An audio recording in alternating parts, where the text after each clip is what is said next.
बच्चों, आज हम मुंशी प्रेमचंद जी की कहानी पंच परमेश्वर पढ़ेंगे। जी मैम। चलो बच्चों, शुरू करते हैं। जुम्मन शेख और अलगू चौधरी में गाढ़ी मित्रता थी। साझे में खेती होती थी, कुछ लेन देन में भी साझा था। एक को दूसरे पर अटल विश्वास था।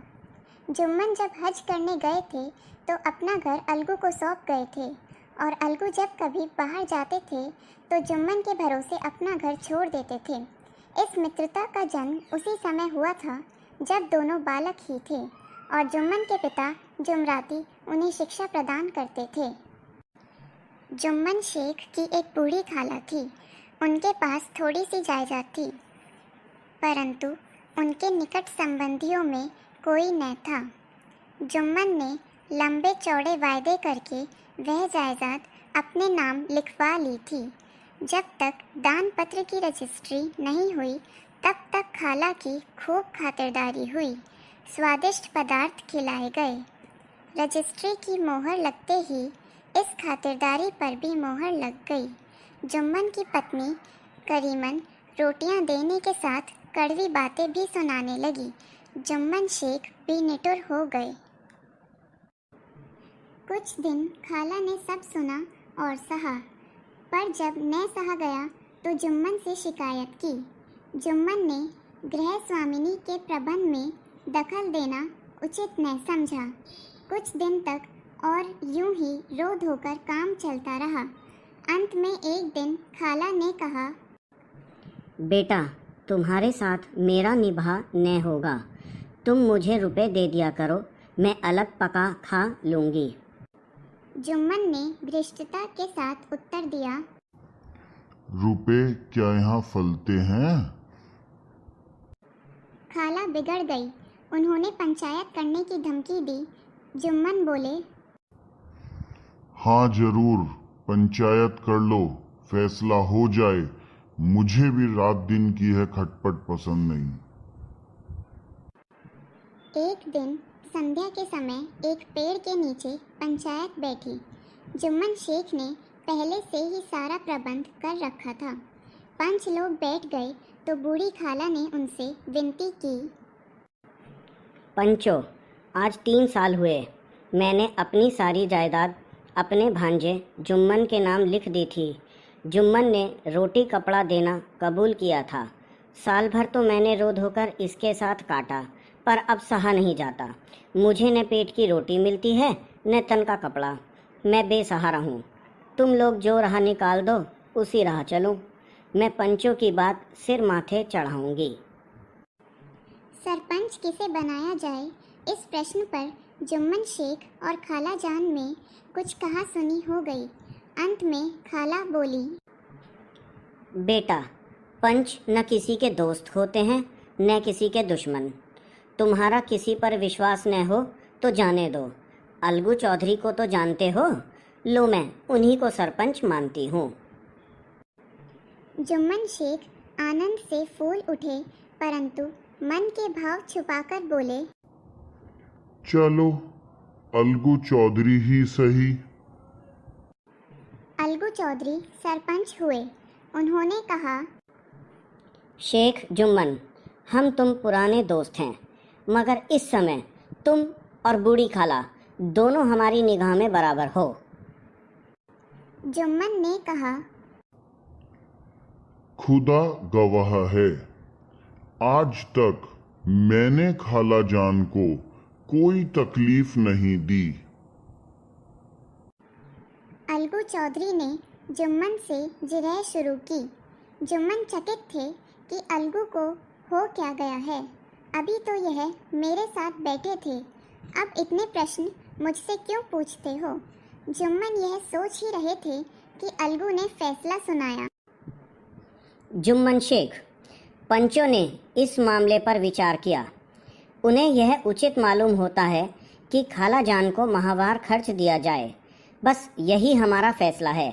अगर खर्च देना मंजूर ना हो तो रजिस्ट्री रद्द समझी जाए। फैसला सुनते ही जुम्मन सन्नाटे में आ गए। अलगू के फैसले की सभी लोग प्रशंसा कर रहे थे, पर इस फैसले ने अलगू और जुम्मन की दोस्ती की जड़ हिला दी। जुम्मन को यह फैसला आठों पहर खटकने लगा। वे इस ताक में थे कि किसी तरह अलगू से बदला लेने का अवसर मिले। एक अवसर जल्द ही जुम्मन के हाथ आया। अलगू चौधरी बटेसर से बैलों की एक बहुत अच्छी जोड़ी मोल लाए थे। देवयोग से जुम्मन की पंचायत के 1 महीने बाद इस जोड़ी का बैल मर गया। अब अकेला बैल किस काम का। गांव में समझू साहू थे। उन्होंने 1 महीने में दाम चुकाने का वादा करके चौधरी से बैल खरीद लिया। समझू साहू ने नया बैल पाया तो लगे रगेदने, न चारे की फिक्र न पानी की। वह दिन में 3-3, 4-4 खेपे करने लगे। एक दिन साहू जी ने दूना बोझ लाद दिया। बैल ने जोर लगाया पर वह आधे रास्ते में ही धरती पर गिर पड़ा। ऐसा गिरा कि फिर न उठा। इस घटना को कई महीने बीत गए। अलगू जब बैल का दाम मांगते तब साहू साहूवाइन दोनों ही झल्ला उठते।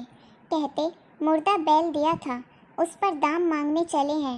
इसी तरह कई बार झगड़े हुए पर साहू जी ने बैल का दाम न चुकाया।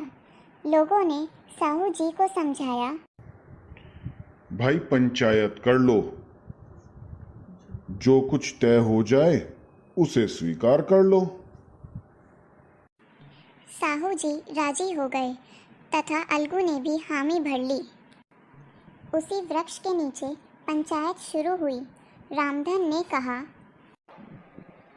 चौधरी बोलो, किसको पंच मानते हो? अलगू ने कहा, समझू साहू ही चुन लें।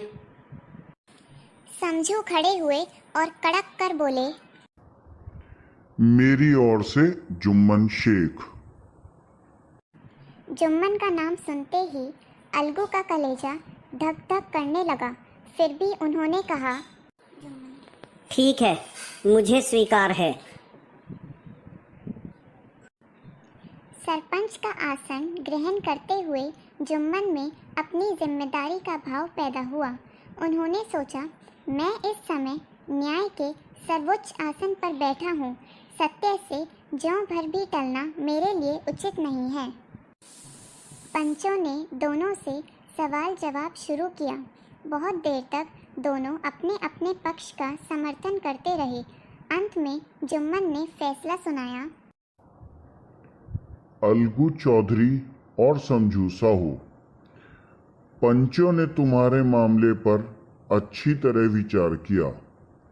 समझू के लिए उचित है कि बैल का पूरा दाम दे। जिस समय उन्होंने बैल लिया था उस समय उसे कोई बीमारी न थी। बैल की मृत्यु केवल इस कारण हुई कि उससे कठिन परिश्रम लिया गया और उसके दाने चारे का प्रबंध नहीं किया गया। अलगू चौधरी फूले न समाये उठ खड़े हुए और जोर से बोले, पंच परमेश्वर की जय।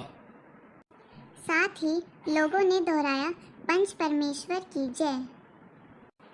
थोड़ी देर बाद जुम्मन अलगू के पास आए और उनके गले से लिपट गए।